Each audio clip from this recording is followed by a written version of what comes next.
What's up, guys? Welcome to another episode of the Line Change Podcast. And in this video, we're going to be talking about Captain Quinn Hughes, as we are 1 year away from him being eligible to sign an extension, much like Connor Garland did, much like Thatcher Demko did. And we're going to talk about what a reasonable Quinn Hughes extension could potentially look like for the Vancouver Canucks. Obviously, with the signings of Demko, Garland, and Besser, as I mentioned, obviously gives a lot of fans, hope for a Quinn Hughes extension. Obviously, those four are very tight. They're very good friends. And we all saw that Connor Garland was on Besser about re-signing with the Canucks. Perhaps the likes of Besser, Demko, and Garland can all be that little birdie in Quinn Hughes' ear and do the same thing. But we shall see. Obviously, I am very optimistic on that front when it comes to a Quinn Hughes extension. Obviously, I want him to stay. Every Canucks fan wants Quinn Hughes to stay. But it all depends on how the team performs. And yeah, so let's so we're going to dive into an article that discusses this and talks about a reasonable extension and what it could look like. But before we do that, I'm going to give a quick thank you and shout out to my sponsor, Gassy Jack Art, maker of that incredible artwork you see over my shoulder there. And you guys can check out Gassy Jack Art yourselves at gassyjackart.com. You can also find him on Instagram at Gassy Jack Art. He still has his end of season sale where you can buy 2 prints and get 2 more for free. So go ahead, check him out, gassyjackart.com. But let's go ahead and just dive right into this article written by Stefan Roget from our friends at Canucks Army. July 1st, 2025 was an important day for the Vancouver Canucks and in a few different ways. Eschewing the typical pattern of the free agent frenzy, GM Patrick Allvin and company focused on retaining assets, not adding them. The Canucks signed Brock Besser to a new 7-year deal, mere minutes after he'd hit the open market, and also extended Thatcher Demko and Connor Garland a full year ahead of their expiry of their own contracts. The series of signings added stability to a Vancouver roster that was looking increasingly uncertain. Could also be seen as the first major step in a multi-step process that the Canucks are hoping will culminate with the extension of Captain Quinn Hughes. Hughes' current contract is set to expire after the 2026-2027 season. Technically speaking, that gives the Canucks a full 2 more years of guaranteed Hughes action, but Hughes will become eligible to sign an extension on that contract in 1 year's time, July 1st, 2026. And the moment that date comes to pass without Hughes having signed an extension, it becomes a massively distracting headline, and he becomes a veritable lame duck captain. In other words, the Canucks have a year or so to convince Hughes to stick around. Who knows at this point how possible that is or what the next season might entail, but something we have a better idea of after July 1st, 2025 is what an eventual Hughes contract extension might look like.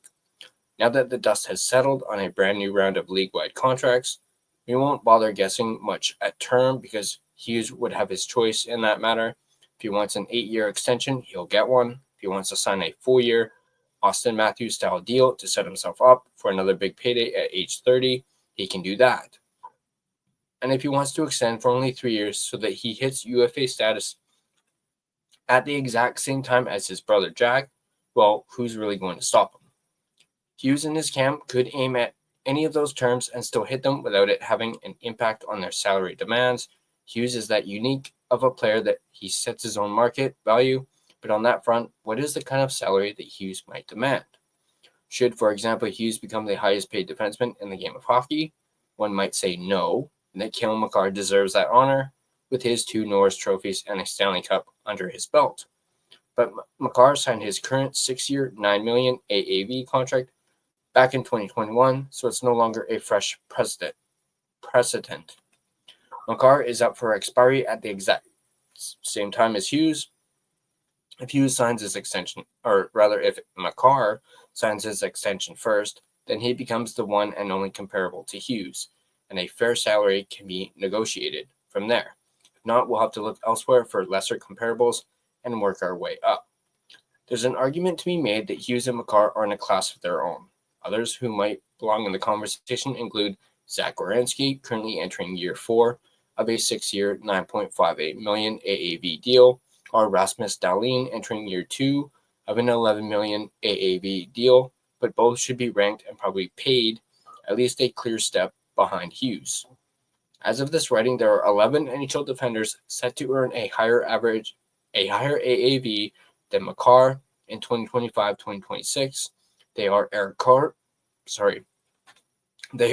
Carlson at $11.5 million, Drew Doughty at $11 million, Dahlin at $11 million, Evan Bouchard at $10.5 million, Werenski at $9.58 million, Seth Jones at $9.5 million, Charlie McAvoy at $9.5 million, Adam Fox at $9.5 million, Noah Dobson at $9.5 million, and Darnell Nurse at $9.25 million.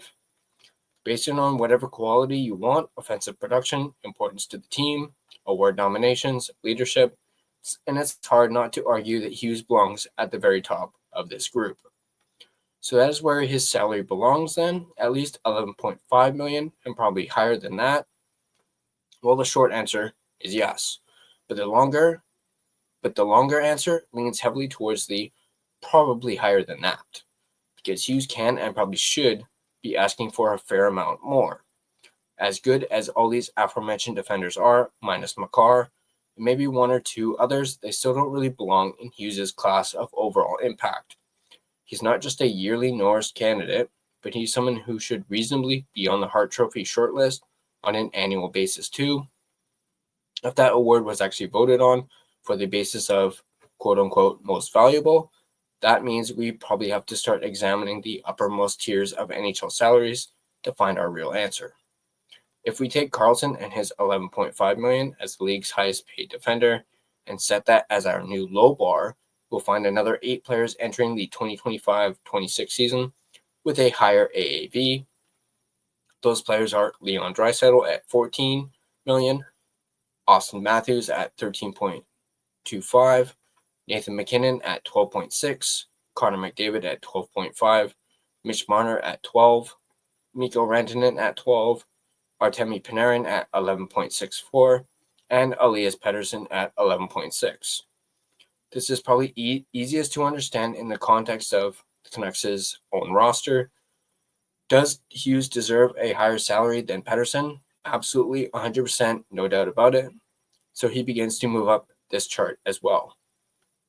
Does Hughes deserve a higher salary than McDavid? The answer there is probably not, but McDavid is about to finish off the 8th and final year of his own current contract.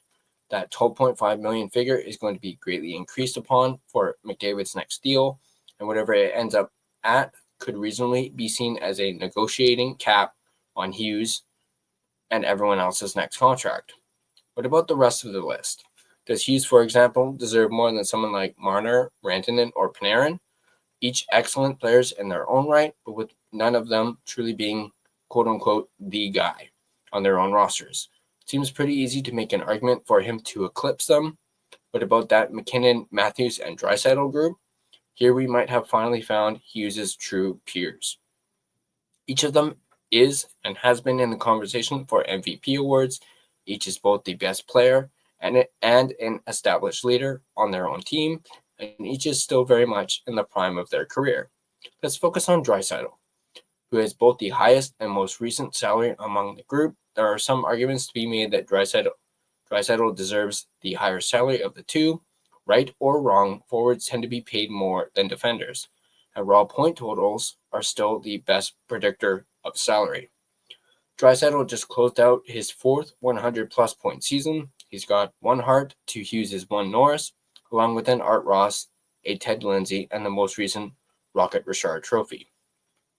Then again, Draisaitl signed his deal a year ago in September of 2024, at which point his $14 million represented 14.5 0.66% of the cap ceiling. When Hughes signs his next deal, it'll begin in the 2027-28 season, at which point the cap will have climbed to $113.5 million. If we cut 14.66% from that total, we end up with $16.64 million. So even if there's a valid argument for Draisaitl to make more than Hughes, the existence and prevalence of league-wide inflation should more than make up for it. There's one more factor at play here, and that's taxes. Some argue that the discrepancy between a place like BC and a comparatively tax-free haven like Florida is overstated, but nobody claims it is entirely fictional. The fact of the matter is that Hughes would be leaving take-home money on the table if he signed a contract with Vancouver than if he signed one with the Panthers or the Lightning. It's not an insurmountable barrier, but it's one more obstacle in the way of signing and definitely in the way of achieving any form of discount. That leaves us with a workable range of predictions. If Makar signs before Hughes, he becomes the instant and convenient comparable. If not, we're operating between the bounds of Draisaitl's $14 million and whatever McDavid winds up signing for on his next deal. Of course, there's always hope that Hughes will take less than what is fair in order to increase his team's ability to compete. For our part, however, we'll save such hopes and dreams just for Hughes signing an extension with the Canucks, any extension. There's little doubt he'll be worth whatever he earns or continue to be anything less than one of the most valuable players in hockey, regardless of cap hit. So that was a pretty beefy and big article. Obviously gets a lot of Canucks fans talking and thinking about what that next extension could be. Obviously from how this article is saying, it's looking like it's going to be in the 14 million range. And I completely 100% agree that it is very likely a starting point. And I do think when Hughes signs his next deal, whether that's with Vancouver or another team, fingers crossed, it's with Vancouver, he will be making more money than Elias Pettersson, and rightfully so. So let me know in the comment section down below, throw out some numbers that you think Quinn Hughes a Quinn Hughes extension could look like. What does a reasonable, quote unquote, Hughes extension look like for the Vancouver Canucks with the salary cap going up? Once again, let me know in the comment section down below. And if you guys like this video, be sure to hit that like button. And if you want to stay up to date on all your Vancouver Canucks content, be sure to smash that subscribe button and turn on your notification bell so you don't miss a single video. You can find and interact with us on social media. You can find us on Facebook. Just search The Line Change to find our Facebook page. You can find us on Instagram at The Line Change. You can find us on X at Line Change Van. You can find us on TikTok at the TLC Podcast. And feel free to give us a follow on all of our social media platforms. And we're also on Blue Sky. So you can find us on Blue Sky. I believe it's at The Line Change. So go ahead and give us a follow on Blue Sky as well. If you prefer an audio version of this podcast, you can find us on both Spotify and Apple Podcasts. On Spotify, feel free to give us a follow as well as rate and review us. It is, of course, greatly appreciated. But that's going to do it for me in this video. Once again, let me know in the comment section down below what you guys think is a reasonable Quinn Hughes extension. Perhaps 1 year from now, it's something we're going to be talking about. So go ahead, let me know in the comment section down below. And as always, go Canucks go. And I'll see you guys in the next video.